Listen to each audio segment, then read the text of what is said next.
Mr. President, I'd like to close my remarks today on our retiring colleagues by paying tribute to Dr. Tom Coburn, someone who for the last 20 years we've all come to know and admire as a relentless fighter for limited government and conservative values here in the United States Congress.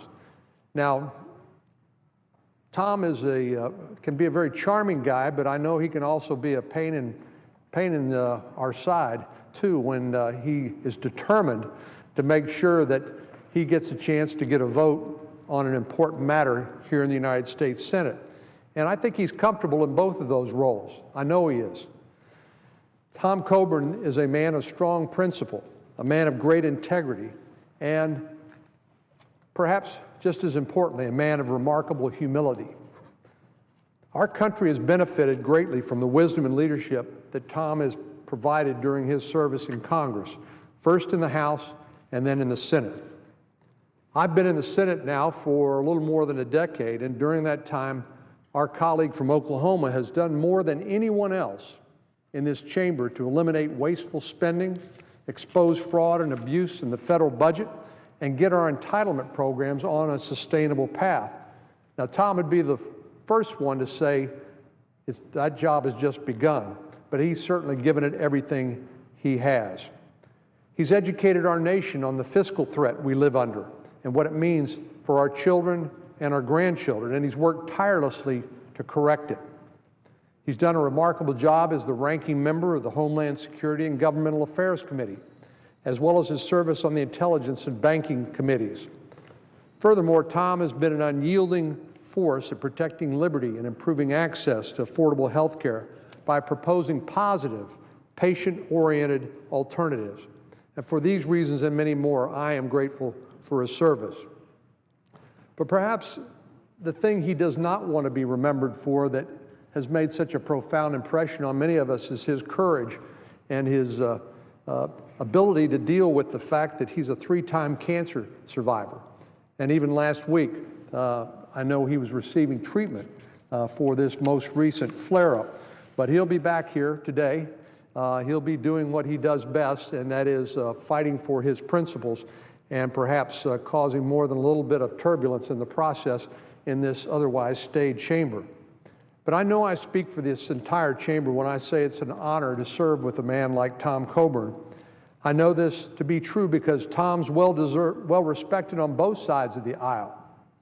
In fact, when Time magazine named Tom one of the 100 most influential people in the world in 2013, a friend of Tom's and former Democratic senator wrote, "The people of Oklahoma are lucky to have someone like Tom representing them in Washington."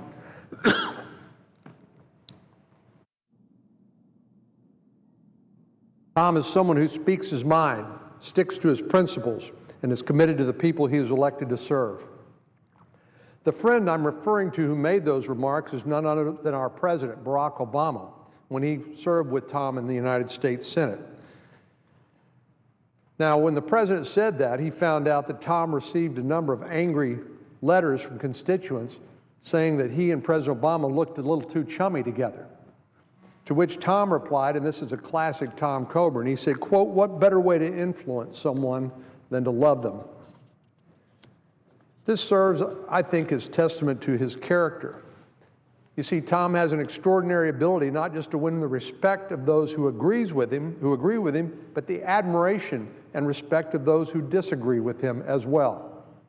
That's a rare thing in politics, and especially in today's society. Nevertheless, Tom has spent his career promoting what's good for the country while never wavering from his personal convictions.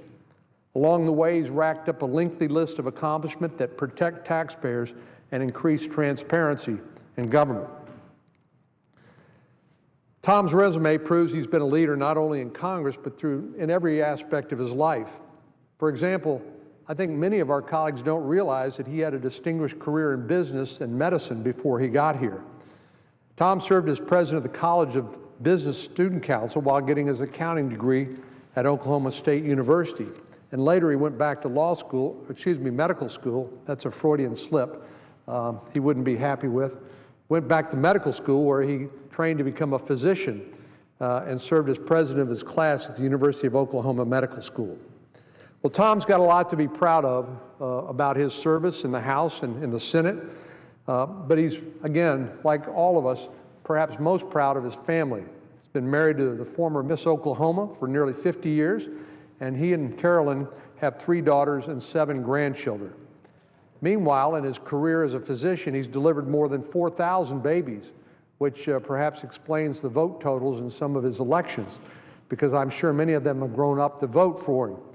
And one of the things I mentioned are only just a few of Tom Coburn's long list of notable achievements. Knowing Tom and his work ethic, I have no doubt he'll be giving 110% right up into the last minute. He serves in the 113th Congress on January the 3rd, 2015. I wish Tom and his family the very best as they enter the next season of life.